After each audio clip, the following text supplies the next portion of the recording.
నమస్కారం.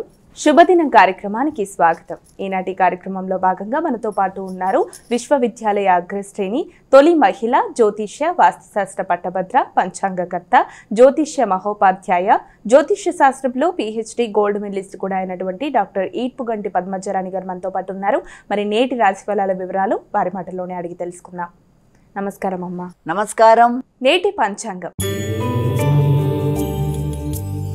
అమ్మ, మరి నేటి పంచాంగం వివరాలు తెలియజేస్తారా? 6/9/2025 శ్రీ విశ్వావసు నామ సంవత్సరం, దక్షిణాయనం, భాద్రపద మాసం, శుక్లపక్షం, శనివారం. సూర్యోదయం ఉదయం 5:44, సూర్యాస్తమయం సాయంత్రం 6:07, తిథి చతుర్దశి రాత్రి తెల్లవారుజామున 1:41, నక్షత్రం ధనిష్ట రాత్రి 10:55 వరకు, యోగాలు అతిగండ ఉదయం 11:52 వరకు, కరణము భవ మధ్యాహ్నం 2:31 వరకు, వణిజ రాత్రి తెల్లవారుజామున 1:41 వరకు, రాహుకాలం ఉదయం 8:50 నుంచి 10:22 వరకు, గుళికకాలం ఉదయం 5:44 నుంచి 7:17 వరకు, యమగండం మధ్యాహ్నం 1:28 నుంచి 3:1 వరకు, అభిజిత్ ముహూర్తం ఉదయం 11:31 నుంచి 12:20 వరకు, దుర్ముహూర్తం ఉదయం 5:44 నుంచి 6:33 వరకు, మరలా ఉదయం 6:33 నుంచి 7:23 వరకు, అమృతకాలం మధ్యాహ్నం 12:50 నుంచి 2:23 వరకు. నేటి రాశి ఫలాలు.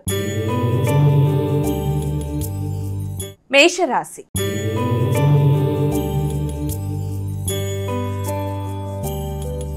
అమ్మ, ముందుగా మొదటి రాశి అయినటువంటి మేషరాశి వారికి రాశి ఫలాలు ఎలా ఉన్నాయి ఈరోజు? మేషరాశి వారికి ఎదురు చూసిన విషయాలలో చాలా వరకు అనుకూలమైన ఫలితాలు వచ్చే అవకాశాలు లాంటివి కనబడుతున్నాయి. కృషికి తగిన ఫలితాలని పొందగలుగుతారు. అలాగే చిన్ననాటి మిత్రులతోనూ అలాగే ముఖ్యమైన సమావేశాల్లోనూ పాల్గొంటూ ఆశించిన ఫలితాల్లో విజయాన్ని సాధిస్తూ ముందుకు వెళ్ళడానికి అనుకూలమైన సమయంగా ఒకటి దీన్ని భావించవచ్చు. అలాగే మీ సృజనాత్మకత, క్రియేటివిటీ అనేది చక్కగా పెరుగుతుంది. వృషభ రాశి.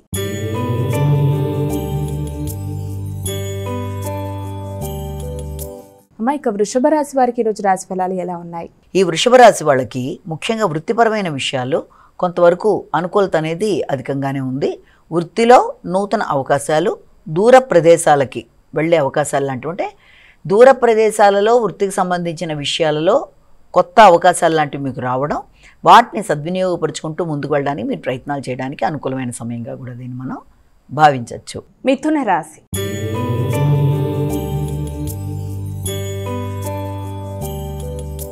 అమ్మ, ఇక తదుపరి రాశి అయినటువంటి మిథున రాశి వారికి ఈరోజు రాశి ఫలాలు ఎలా ఉన్నాయి? మిథున రాశి వాళ్ళకి తండ్రి యొక్క ఆరోగ్య విషయంలో ప్రత్యేకంగా శ్రద్ధ తీసుకుంటారు.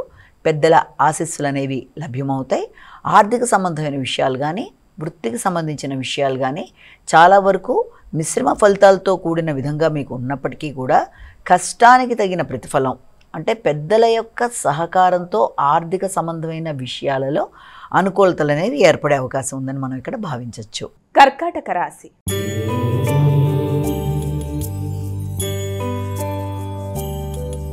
అమ్మ, ఇక కర్కాటక రాశి వారికి ఈరోజు రాశి ఫలాలు ఎలా ఉన్నాయి?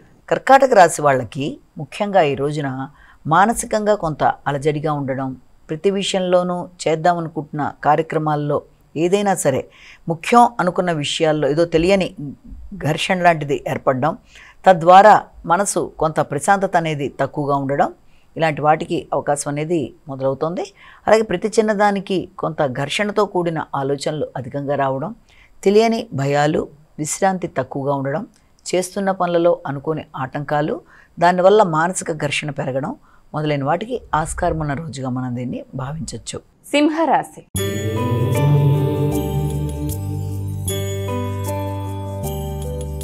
అమ్మ, ఇక తదుపరి రాశి అయినటువంటి సింహరాశి వారికి రోజు ఎలా ఉంది? సింహరాశి వాళ్ళ విషయాన్ని కనుక మనం తీసుకున్నట్లయితే ముఖ్యంగా ఈ సింహరాశి వాళ్ళకి ఈ రోజున స్నేహ సంబంధాలకు సంబంధించిన విషయాలలో, ముఖ్యంగా దూర ప్రదేశాలలో మీ మిత్రులు కానీ లేకపోతే మీ బంధువర్గంతో కానీ ఈ రోజున మీరు మాట్లాడడం, అలాగే మీ యొక్క భాగస్వామితో కలిసి నూతన నిర్ణయాలు తీసుకోవడం, వ్యాపార వ్యవహారాలకు సంబంధించిన విషయాల మీద ఎక్కువ స్థాయిలో ఫోకస్ చేయడం మొదలైన వాటికి ఆస్కారం ఉన్న రోజుగా కూడా మనం దీన్ని భావించవచ్చు. కన్యా రాశి.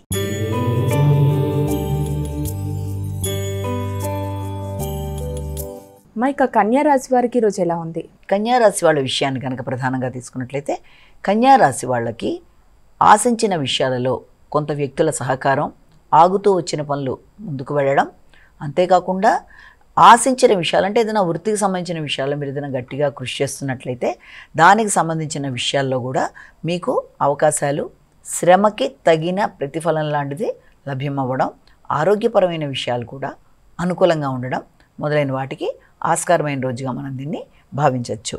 తులారాశి.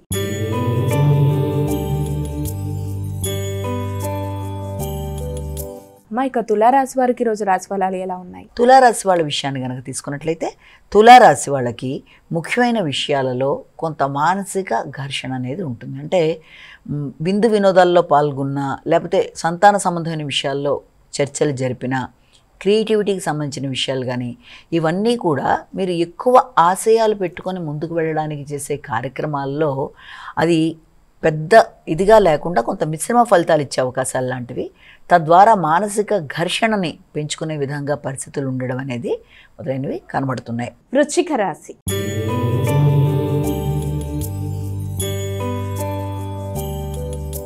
ఇక వృశ్చిక రాశి వారికి రోజు రాశి ఫలాలు ఎలా ఉన్నాయి? వృశ్చిక రాశి వాళ్ళ విషయాన్ని కనుక మనం తీసుకున్నట్లయితే ముఖ్యంగా ఈ వృశ్చిక రాశి వాళ్ళ విషయంలో మనకి ముఖ్యమైన విషయాల్లో వృశ్చిక రాశి వారికి వ్యక్తుల సహకారం, సంప్రదింపులు మొదలైనవి అనుకూలంగానే ఉంటాయి.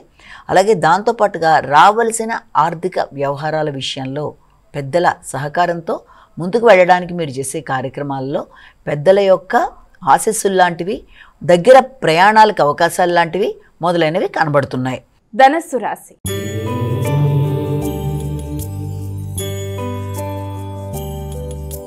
ఇక ధనస్సు రాశి వారికి రోజు రాశి ఫలాలు ఎలా ఉన్నాయి? ఈ ధనస్సు రాశి వాళ్ళ విషయంలో అతి ప్రధానంగా మనం తీసుకున్నట్లయితే ఆర్థిక సంబంధమైన విషయాలు కావచ్చు, లేకపోతే తోబుట్టువులతో కలిపిన వ్యవహారాలు కావచ్చు, ఇవి కొంత డిస్కషన్స్కి రావడం. అంటే ఆర్థికంగా ఎక్కడన్నా మీరు ఏదైనా పెట్టుబడి పెట్టడానికి చేసిన ప్రయత్నాలలో కొంత ముఖ్యుల యొక్క నిర్ణయాలని మీరు మీ యొక్క దీంట్లో తీసుకోవడం, అంటే మీ ఆత్మీయులు, మిత్రులు, సోదరవర్గం మొదలైన వారి సహకారంతో, మొదలైన వారి యొక్క సంప్రదింపులతో ముందుకు వెళ్ళడానికి ప్రయత్నాలు లాంటివి చేస్తారు. ఆ నేపథ్యంలో వ్యక్తులతో మీకు ఘర్షణ రాకుండా తగిన విధంగా జాగ్రత్తలు తీసుకుంటూ ముందుకు వెళ్ళినట్లయితే సమస్యల్ని అధిగమించడానికి అన్ని విధాలా అనుకూలమైన సమయంగా దీన్ని మనం భావించవచ్చు. మకర రాశి.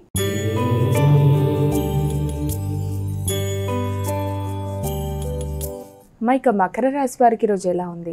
మకర రాశి వాళ్ళ విషయం తీసుకునేటప్పటికీ ఈ మకర రాశి వాళ్ళకి ముఖ్యమైన కార్యక్రమాల్లో మాటల వల్ల కావచ్చు, ఆర్థిక సంబంధమైన విషయాల్లో కావచ్చు, మొదలైన వాటి మీద వీళ్ళు ఎక్కువ శాతం దృష్టిని కేటాయించడం వల్ల ఆర్థిక విషయాల్లో వచ్చే గడబిడల వల్ల కావచ్చు, లేకపోతే మీ మాటల వల్ల వ్యక్తులతో కొంత ఘర్షణాత్మకమైన ధోరణికి కూడా అవకాశాలు ఉండే అవకాశం ఉంది. కనుక వీలైనంత వరకు ప్రతి విషయంలోనూ ఆచితూచి నిర్ణయాలు తీసుకుంటూ ముందుకు పెడుతూ అన్ని విధాలుగా కూడా మంచిగా ఆలోచించి కొన్ని నిర్ణయాలకి రావడం అనేది, ఘర్షణ ఎదురవుతుంది అనుకున్న ప్రదేశాలలో దాన్ని అధిగమిస్తూ ముందుకు వెళ్ళడానికి ప్రయత్నాలు చేసినట్లయితే సమస్యల్ని అధిగమించగలుగుతారు. కుంభరాశి.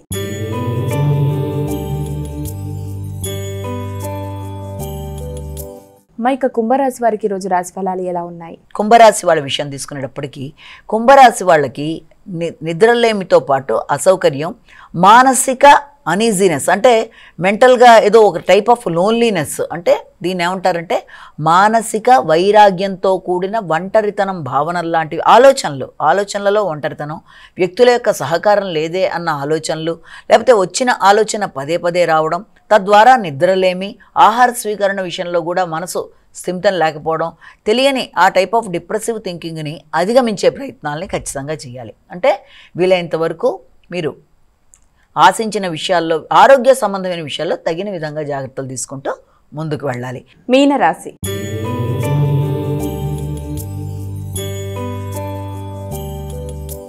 ఇక చివరి రాశి అనేటువంటి మీనరాశి వారికి రాశి ఫలాలు ఎలా ఉన్నాయి? మీనరాశి వాళ్ళ విషయాన్ని కనుక పరిగణలోకి తీసుకున్నట్లయితే మీనరాశి వాళ్ళకి ముఖ్యంగా వీళ్ళకి ఏంటంటే ప్రతి విషయంలో కూడా, అంటే ఆర్థిక సంబంధమైన విషయాలు కావచ్చు, చిన్ననాటి మిత్రులతో కలయిక కావచ్చు, లేకపోతే ఆర్థిక సంబంధమైన విషయాల్లో ఇంతకుముందు పెట్టిన పెట్టుబడుల మీద వచ్చే ఆదాయ రీత్యా విషయాల మీద కావచ్చు, వాటికి సంబంధించిన ఫోకస్, వాటికి సంబంధించిన డిస్కషన్స్ అనేవి జరగడం, దానివల్ల మీరు కొన్ని కీలక నిర్ణయాలు తీసుకుంటూ ముందుకు వెళ్ళడానికి చేసే ప్రయత్నాలు మొదలైన వాటికి ఆస్కారం ఉన్న రోజుగా మనం దీన్ని భావించవచ్చు.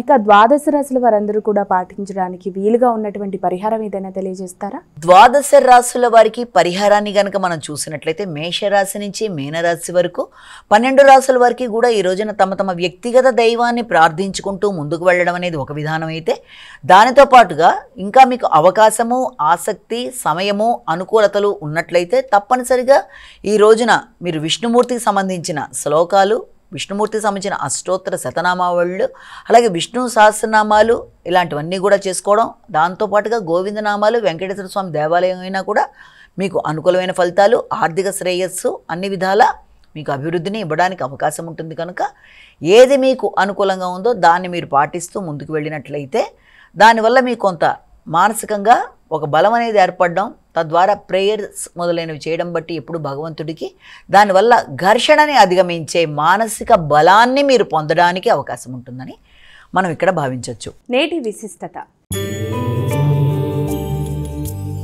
నేటి వైశిష్యంలో ముఖ్యంగా చెప్పుకునేది ఏంటంటే ఈరోజు ప్రాముఖ్యతలో ఇది అనంత చతుర్దశి. అనంత చతుర్దశి అంటే ఏంటి? మనందరికీ తెలిసింది అనంతుడు అంటే ఎవరు? ఇంకా విష్ణుమూర్తే. దానికి సంబంధించిన విషయాలు కొంతవరకు ఇవాళ తెలుసుకోవడానికి తప్పనిసరిగా ప్రయత్నం చేద్దాం. ముందుగా అనంత చతుర్దశి అనగానే ఇక్కడ అసలు ఈ యొక్క దాని గురించి తెలిసే దాంట్లో ఏంటంటే భాద్రపద మాసం శుక్లపక్షం చతుర్దశి తిథి అంటే ఓవరాల్గా 14వ తిథి ఇది. ఈ రోజున అనంతుణ్ణి పూజించటం అనంత చతుర్దశి అంటే ఈ పూజలో విశిష్టత ఏంటి అంటే మనం చూసినట్లయితే ఇక్కడ యమునా నది, రెండోది వచ్చేటప్పటికి యమునా నదికి పూజ చేస్తారు, 2 అనంతుడు అంటే శేషనాగుని పూజ చేస్తారు, తర్వాత దాంతోపాటుగా అనంత పద్మనాభుడుగా ఉండే ఈ యొక్క విష్ణుమూర్తిని పూజిస్తారు. దీంట్లో యొక్క ప్రాముఖ్యత ఏంటి అంటే ఇక్కడ 14వ సంఖ్యకి చాలా ప్రాముఖ్యతగా చెప్తారు. ఇక్కడ ఫస్ట్ ఏంటంటే అసలు ఎందుకు యమునా నదిని పూజిస్తారు అన్న విషయాన్ని తీసుకున్నట్లయితే ఒకానొక ప్రదేశంలో ఒక సాధు స్వభావం విపరీతంగా చాలా శుతిమెత్తనైన పరిస్థితితో ఉండే ఒక ఆవు ఉంటుంది. మాత్ర అనే ఒక ప్రదేశంలో ఆవు పేరు ఏంటంటే బహుళ. ఈ బహుళ అనే ఆవు ఏం చేస్తుందంటే ఓ రోజున నది ఒడ్డుకెళ్ళి ఈ యొక్క యమునా నది ఆ సరియు నది ఒడ్డు దగ్గరికి వెళ్ళి అక్కడ అది మేత మేస్తూ ఉంటుందన్నమాట. ఆ చుట్టుపక్కల ఉండే వాతావరణంలో అక్కడ ఏం చేస్తుందంటే ఒక వ్యాఘ్రం అంటే ఒక పులి దాన్ని చంపడానికి దాని మీదకి దూకితే అప్పుడు ఆవేముంటుందంటే నేను తప్పనిసరిగా నీకు ఆహారం అవుతాను, కానీ నాకు ఇంటి దగ్గర ఒక లేగదూడ చిన్న పిల్ల ఉంది, ముందు ఇంటికెళ్ళి దాని కడుపు నిండా పాలిచ్చి తరువాత నేను వచ్చి నా అంతటి నేనే నీకు లొంగిపోతాను, ఈ లోపల మాత్రం నాకు బిడ్డకి నేను వెళ్ళి కనబడాలి కాబట్టి వెళ్ళొచ్చేదాకా నాకు నువ్వు ఇది చేయమని పాపం ప్రార్థిస్తుంది. సరే అని ఆ యొక్క పులి దాన్ని వదిలేస్తుంది. ఇంటికి వెళ్ళి బిడ్డకి పాలిచ్చి దాని బుద్ధులన్నీ చెప్పి భయపడద్దని, కంగారు పడద్దని అన్నీ చెప్పి తల్లిగా మళ్ళీ వస్తుంది ఇక్కడికి. ఈ లోపల వచ్చే లోపల ఏం జరుగుతుందంటే అక్కడ వ్యాఘ్రాన్ని మీద ఏదో ఇది జరిగి ఇది వచ్చేటప్పులే మరణిస్తుంది. కానీ దాని యొక్క పూర్వజన్మ దాని యొక్క వాటి వల్ల దానికి కొన్ని ఉండే శక్తుల వల్ల దాని ఆత్మ మాత్రం పాపం దీంతో మాట్లాడుతుంది ఆవుతో, నువ్వు వెళ్ళిపో, నీ బిడ్డ దగ్గర ఉండు, ఏం పర్వాలేదు, నువ్వు మాట తప్పకుండా వచ్చావు ఓకే, కానీ నువ్వు వెళ్ళిపో. కానీ ఎవరైతే ఈ రోజున ఈ యొక్క నది సాక్షిగా ఈ నదిని పూజ చేస్తారో తప్పనిసరిగా వాళ్ళకి అన్ని విధాలుగా కూడా వాళ్ళు గోవుల్ని దానం చేసిన ఫలితంతో పాటుగా అక్కడ ఎవరికి కూడా గోవులకి ఎలాంటి ఇబ్బందులు కలగకుండా ఏ రకమైన క్రూరముగారి వల్ల కూడా ఈ యొక్క ఆవులకి గోవులకి ఎలాంటి ఇబ్బందులు కలగకుండా ఉండేట్టుగా అది ఈ యొక్క నది సాక్షిగా ఒక మాట అంటుంది. అప్పటి నుంచి ఏంటంటే దాని ప్రభావంతో ఫస్ట్గా ఈ రోజున అనంత చతుర్దశి నాడు ఒక ఈ సరస్సుని పూజ చేయడం అనేది, లేకపోతే ఎవరి దగ్గర ఈ పూజ చేసేటప్పుడు కనుక ఆ నీళ్లు కనుక లేకపోతే వాళ్ళ యొక్క నీటిలోకి ఆవాహన చేసుకుని ఈ యొక్క నదిని ఆ రకంగా చేయడం. ఇక రెండోది అనంతుడిని పూజ చేస్తారు ఈ రోజున అని చెప్పాం. అనంతుడు అంటే ఎవరు? శేషనాగు. శేషనాగుని పూజ చేయడం అంటే ఏంటంటే ఆ శేషనాగు మీదే కదా మన యొక్క భగవంతుడి యొక్క విశ్రమించి ఉన్నట్టుగా ఉండేది. దాని మీద ఆ శేషనాగు ఇది 14, దానికి 7 పడగలతో ఉండేదాన్ని, అన్నీ 14కు సంబంధమైనవి అని చెప్పాం కదా. ఇవాళ 14 ఈ తిథే 14వ తిథి, తర్వాత 7 పడగలతో ఉండేది. తర్వాత దాంతోపాటుగా ఈ రోజున 14 28 అతిరసాలతో చేస్తారంటే 14x2 లాగా. అలాగే 7 పడగల పాముని చిత్రీకరిస్తారు అంటే 14లో సగం. అండ్ అలాగే ఈ రోజున కట్టుకునే తోరం 14 ముడులతో ఉన్నట్టుగా ఉండేది, 14 ఇది చేస్తారు. దీనికి ఏంటంటే ముందు చక్కగా అష్టదళ పద్మంలో ఇది పెట్టి పూజ చేసి తర్వాత దీనికి ఇష్టమైనవన్నీ కూడా అంటే ఏంటంటే మొగలి పూలు మొదలైనవన్నీ తీసుకొచ్చి దీన్ని పూజ చేయడం అనేది ఈ యొక్క శేషనాగుని ఇది ఇందులో భాగం. అంటే స్టెప్ బై స్టెప్ అనమాట. ముందేమో నదికి, తర్వాత శేషనాగ్కి, తర్వాత వచ్చేటప్పటికి అనంతుడుగా అనంత పద్మనాభుడుగా ఈయనకి అనంత చతుర్దశి నాడు చేసే పూజా కార్యక్రమం గురించి అంటే కథా విధానం గురించి ఇప్పుడు మనం మాట్లాడుకుంటున్నాం. ఇందులో ఏంటంటే ప్రాముఖ్యత, ఒకానొకప్పుడు ఈ యొక్క పాండవులు వాళ్ళు అన్ని రకాలుగాను క్లేశాలు పడుతూ ఇక్కడ శ్రీకృష్ణుని అడుగుతారనమాట, అయ్యా మేము ఇన్ని రకాల ఇబ్బందులు పడుతున్నాము, మా ఇబ్బందుల్ని అధిగమించాలంటే మేము ఏం చెయ్యాలి అని చెప్పి వాళ్ళు అడగడం జరుగుతుంది. అడగంగానే ఆయన ఏమంటాడు, మీరు అనంత పద్మనాభుడిని పూజ చేయాలి అంటాడు. అనంత పద్మనాభుడు అనంతుడు అంటే ఎవరు? తక్షకుడా, యక్షుడా, శేషుడా, ఎవరు అని చెప్పి వాళ్ళు అడుగుతారు. అప్పుడు ఆయన ఏం చెప్తాడంటే విష్ణుమూర్తి, అనంతుడు అంటే అనంతమైనది, ఇన్ఫినిటీ అంటే దానికి ఎండ్లెస్, అనంతం అంటే అంతం లేని విపరీతమైన అనంతమైంది, దాన్ని మీరు కొలవలేరు. అనంతుడు, అనంతుడంటే నేనే. ఏమిటి? నేను కాలస్వరూపుణ్ణి. ఏంటి కాలస్వరూపం అంటే ఏంటంటే మనం గనక చూస్తే వారాలు, ఇటు పక్కన పగలు రాత్రి, మాసాలు, తర్వాత ఋతువులు, తర్వాత సంవత్సరాలు, తర్వాత యుగాలు, ఇవన్నీ కూడా ఏర్పడుతున్నవన్నీ కూడా ఎలా ఏర్పడతాయి? ఇవన్నీ కాలానికి సంబంధించినవే కదా. ఈ కాలానికి సంబంధించిన వాటన్నిటికీ నేనే అనంతుడిగా నేనున్నాను ఇక్కడ. కాబట్టి అనంతుడు, అనంతమైన వాడిని, కాలస్వరూపుడిగా నన్ను మీరు పూజించాలి ఇక్కడ అంటాడు. అంటే సరే అని చెప్పి అందరూ కూడాను సరే దీనికి సంబంధించిన కథ ఇది చేసి చక్కగా ముందుకు వెళ్ళిన వాళ్ళ కథ ఒకటి చెప్తాను అని చెప్పి ఆయన చెప్తాడు. సరే ఆ కథా విధానం చెప్పమని వీళ్ళు అడుగుతారనమాట. అడిగితే ఏమవుతుందంటే ఒకానొక ప్రదేశంలో ఇప్పటి కాదు చాలా పూర్వకాలంలోనే, ఇది చాలా పూర్వకాలపు కథ, భగవంతుడు చెప్పిన కథ. అందులో సుమంతుడు అని ఒక బ్రాహ్మడు ఉంటాడు. ఆయన దీక్ష అనే స్త్రీని వివాహం చేసుకుంటాడు. వాళ్ళిద్దరూ కూడా ఆయనది ఏంటంటే వశిష్ఠ గోత్రం. చక్కగా భార్యాభర్తలు ఉన్నప్పుడు వాళ్ళకి ఒక చక్కటి సంతానం, చాలా సుగుణశీలి అయిన సుశీల అనే అమ్మాయిని ఆమె కంటుంది. తర్వాత కొంతకాలం పోయిన తర్వాత దీక్ష అనారోగ్యంతో మరణించడం అనేది, దీక్ష మరణించిన తదుపరి ఈయన ఏం చేస్తాడంటే ఈ వైదిక కర్మల కోసం ఆయన ఏం చేస్తాడంటే మారు వివాహం చేసుకోవడం జరుగుతుంది. కర్కశ అనే స్త్రీని వివాహం చేసుకుంటాడు. ఆవిడ పేరు తగినట్టే సార్థక నామధేయురాలు, గయ్యాళి, అన్ని రకాలుగా ఇబ్బంది పెడుతుంది. భర్తని ఆ యొక్క అమ్మాయిని కూడా అన్ని రకాలుగా ఇబ్బందులు పెడుతూ కష్టాలు పెడుతూ చాలా డిఫరెంట్గా ఉంటుందన్నమాట. ఉంటే సరే ఇలా జరుగుతుంటే కొన్నాటికి ఆ చిన్న పాప పెద్దదవుతుందన్నమాట. అంటే వివాహానికి ఆమె రెడీ అవుతుంది. అంటే యుక్త వయస్సు అనేది ఏర్పడడంతో తండ్రి అనుకుంటాడు ఒక మంచి సంబంధం చూసి చెయ్యాలి అనుకుంటున్నప్పుడు అప్పుడు అక్కడి నుంచి అదే ప్రదేశంలో పెడుతున్న కౌండిన్యుడు అని చెప్పి మరొక ఋషి వచ్చి అక్కడ ఆయన ఇంట్లో బస చేయడం అనేది, ఆయన చూసి ఈయన ముచ్చటపడి ఆయన అడిగి తన కుమార్తెనిచ్చి పెళ్లి చేయడానికి ఆయన అంగీకరించడం. సరే వివాహానంతరం అక్కడ కొన్ని సంవత్సరాల పాటు కొన్ని రోజుల పాటు వాళ్ళు ఉంటారు. కొన్నాళ్ళు పోయిన తర్వాత ఇక మేము వెళ్ళిపోతాం, బయలుదేరుతాం అని చెప్పి ఆయన అన్నప్పుడు ఈ తండ్రి అంటాడనమాట, కొన్నాళ్ళు ఉంటే బాగుంటుంది కదా అంటే అప్పుడు ఆయనతో ఈ యొక్క సుమంతుడితో వీళ్ళు అంటాడు ఈ యొక్క కౌండిన్యుడు, లేదు ఇద్దరు తామస్సులు ఒకే చోట ఉండకూడదు కదా, నేను వచ్చి చాలా కాలం అయింది, వివాహం కూడా అయింది నాకు, నేను నా భార్యతో నేను బయలుదేరుతాను అంటే సరే అని వాళ్ళు బయలుదేరుతున్నప్పుడు ఏం చేస్తాడంటే భార్య దగ్గరికి వచ్చి కర్కశతో ఈయన అడుగుతాడనమాట. ఎవరు? మన సుమంతుడు. పాపం మన అమ్మాయి బయలుదేరి పెడుతుంది కదా వివాహానంతరం, తనకి ఏదైనా మంచి విందు ఏర్పాటు చేయమంటే ఆవిడ ఒప్పుకోకుండా లోపలికి వెళ్ళి తలుపు వేసుకుంటుంది.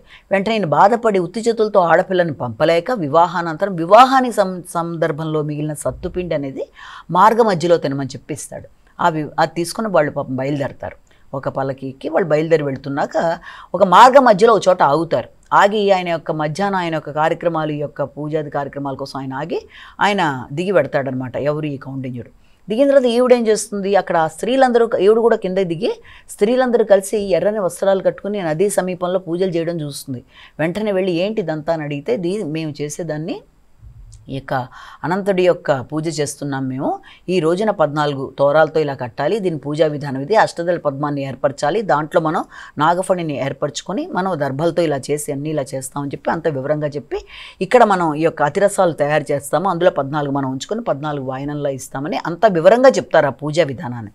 అయితే ఆ అమ్మాయి కూడా అందులో దాంట్లో పాల్గొని తను ఏం చేస్తుందంటే వాళ్ళతో పాటు ఆ పూజ కార్యక్రమం చేసుకొని తను కూడా 14 తోరం కట్టుకొని తర్వాత తన దగ్గర ఉండే సత్తుపిండినే వాయనంగా ఇచ్చి మళ్ళీ వచ్చేసి ఈ లోపల తన భర్త కూడా వస్తే ఆయనతో కలిపి ఆ మిగిలిన సత్తుపిండిని భుజించి ఆవిడే ఆయనతో పాటు వెళ్ళిపోతుంది అక్కడే తన యొక్క ఆశ్రమానికి, అంటే కౌండిన్యుడి యొక్క ఆశ్రమానికి వెళ్ళిపోతుంది.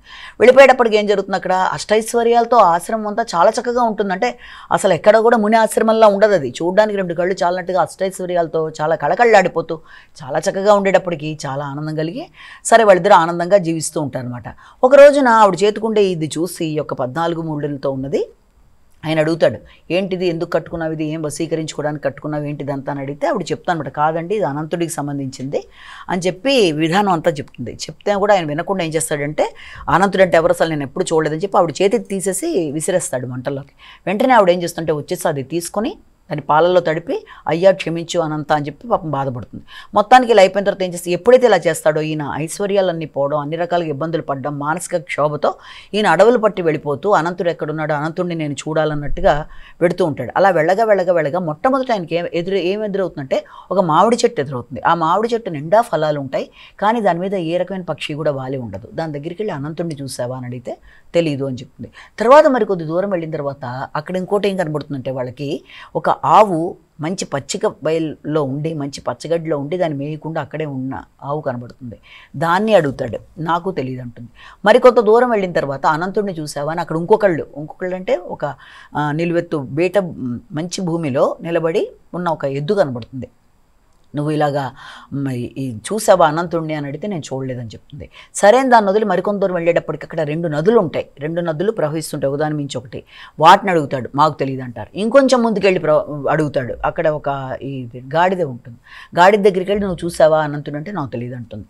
మళ్ళీ కొంచెం దూరం వెళ్తాడు, ముందుకెళ్ళేటప్పటికి అక్కడ ఏనుగు ఉంటుంది. ఏనుగును నువ్వు చూసావా అని అడుగుతాడు, నేను చూడలేదు అంటే. అడిగి విసుగొచ్చేసి ఏం చేస్తాడంటే సొమ్మశల్లి పడిపోయేటప్పుడు అప్పుడు ఒక వృద్ధ బ్రాహ్మడు వచ్చి అతన్ని తీసుకుని వెళ్ళి అతను ఒక ఇంట్లో కూర్చోబెడతాడు. మళ్ళీ తను తెలివి వచ్చేటప్పటికి అక్కడ అనంత పద్మనాభ స్వామి రూపంలో ఆయన కనబడతాడనమాట. అయ్యో అనేటప్పటికీ ఆయన బాగా స్తుతించి ఆయన్ని చాలా సంతృప్తిపరిచి మొత్తానికి అనంతుడి యొక్క ఆశీర్వచనాలు పొందుతాడు. ఆయన ఇతని కోరిన వరాలన్నీ ఇచ్చి మొత్తానికి ఇతను ఇదవుతారు. అయిన తర్వాత నాకు కొన్ని అనుమానాలు ఉన్నాయి, కొంచెం మీరు చెప్పండి. ఇందాక నేను వచ్చేప్పుడు నా దారిలో ఎదురైన ఈ మామిడి చెట్టు కానీ తర్వాత ఈ గాడిద మామిడి చెట్టు దగ్గర నుంచి ఆవు దూడ దగ్గర నుంచి ఇవన్నీ ఇలా వరుసగా బ్రాహ్మణ దాకా వీళ్ళందరూ ఎవరు ఏంటిదంతా అని అడుగుతాడు. పూర్వజన్మలో అన్ని చదువులు చదువుకొని వేద పండితుడైన కూడా తన చదువుని ఇతరులకి చెప్పనందుకు నిండా మామిడి పండ్లు ఉన్నా కూడా ఆ చెట్టు మీద ఇంకొక పక్షి వాలకుండా ఉండే విధంగా అతను ఇలా తయారయ్యాడు ఈ జన్మలో. అది ఆ మామిడి చెట్టు. అలాగే మరికొంచెం దూరం మీరు వచ్చేటప్పటికి మీకు ఎదురైన ఆ యొక్క భూమిలో ఉండే ఆవు ఇదేంటంటే ఎంతో ఉండి కూడా ఎవరికి ఆహార దానం చేయనందుకు అలాగ అంత పచ్చిక ఉన్నా కూడా తినలేకుండా అలా ఉన్నట్టుగా ఈ జన్మలో అలా అయింది. అలాగే ఇక్కడ చూసేప్పటికి ఎంతో ఆస్తుపాస్తులుండి కూడా వ్యక్తులకి ఆ మహారాజు చవట భూములు దానం చేయడం వల్ల ఈ జన్మలో మంచి భూమి ఏర్పడ్డా కూడా అందులో అతను నిలువడానికి కూడా లేనట్టుగా అలా ఉండిపోయాడు. అది ఆ యుద్ధం చూశారు. అలాగే 2 నదులను చూశారు, ఒకటి పుణ్యం ఒకటి పాపం, ధర్మం అధర్మం. ఆ 2 ఒకదాని మీద ఒకటి పొర్లి పొంగుతున్నాయి. అది దాటి మీరు వచ్చేటప్పటికి ఒక గాడిదని చూశారు. ఆ గాడిద ఒక మాటలో ఒక చోట ఒక మాటలో ఒకలా చెప్పడం బట్టి ఇలా కిందటి జన్మలో ఈ జన్మలో ఇలా ఈ గాడిద రూపంలో పుట్టడం జరిగింది. అలాగే ఏనుగు తనకి ఇతరులు తనకుండే ధనాన్ని అంతా కూడా పెద్దలు సాధించిన ధనాన్ని దాన ధర్మాలు చేసిందని తన యొక్క యూటిలైజేషన్ కోసం వాడుకోవడం బట్టి అది ఇలా ఇదని చక్కగా వివరంగా ఆ బ్రాహ్మడు నేనే అని చెప్తాడు. ఈయన చాలా ఆనందపడి ఇక ఆయన మీద చాలా అత్యధిక భక్తితో ప్రేమతో అనురాగంతో పూర్వజన్మ సుకృతం నాకు మీరు కనబడ్డమని పూజాది కార్యక్రమాలు చేసి ఇంకా అక్కడి నుంచి వదలకుండా ఆయన మళ్ళీ తన ఇంటికి వెళ్ళిపోయి ఈ యొక్క కౌండిన్యుడు చక్కగా తన భార్యతో కలిపి చక్కగా పూజాది కార్యక్రమాలు 14 సంవత్సరాలు, ఎందుకంటే అనంత పద్మనాభలో 14 సంవత్సరాలు కంటిన్యూస్గా చేసి 14 సంవత్సరం మళ్ళీ ఇది చేస్తారు. మళ్ళీ అక్కడి నుంచి మళ్ళీ కొత్తగా మొదలు పెడతారు. 14 ఉండే తోరం కట్టుకుంటారు. ప్రతి సంవత్సరం అప్పుడు పూజలో కొత్తది మారుస్తూ పెడతారు. ఇది దాంట్లో ఉండే ప్రాసెస్ కాబట్టి ఇది ఎలా చేస్తారనమాట. ఇవన్నీ చేయడం బట్టి భగవంతుడి యొక్క అనుగ్రహాన్ని పొంది కౌండిన్యుడు చివరికి చక్కగా ఆయన దాంట్లో మనకి నక్షత్ర మండలంలో ఒకగా ఉండిపోవడం అనేది శాశ్వతంగా జరిగింది. కాబట్టి ఈ యొక్క పూజ కార్యక్రమాలు చేయడం బట్టి వ్యక్తికి అధికారం, సంపద, ఆనందం అన్నీ పోయిన రాజ్యం దక్కడం మొదలైనవన్నీ జరుగుతాయని దీనిలో మనం తెలుసుకున్నాం. ఇది ఈ అనంత చతుర్దశి యొక్క కథ. నమస్కారం. మరి వీక్షించారుగా ఇది ఇవాళ శుభదినం కార్యక్రమం. రేపటి కార్యక్రమంలో మళ్ళీ కలుద్దాం. అంతవరకు సెలవు. నమస్కారం.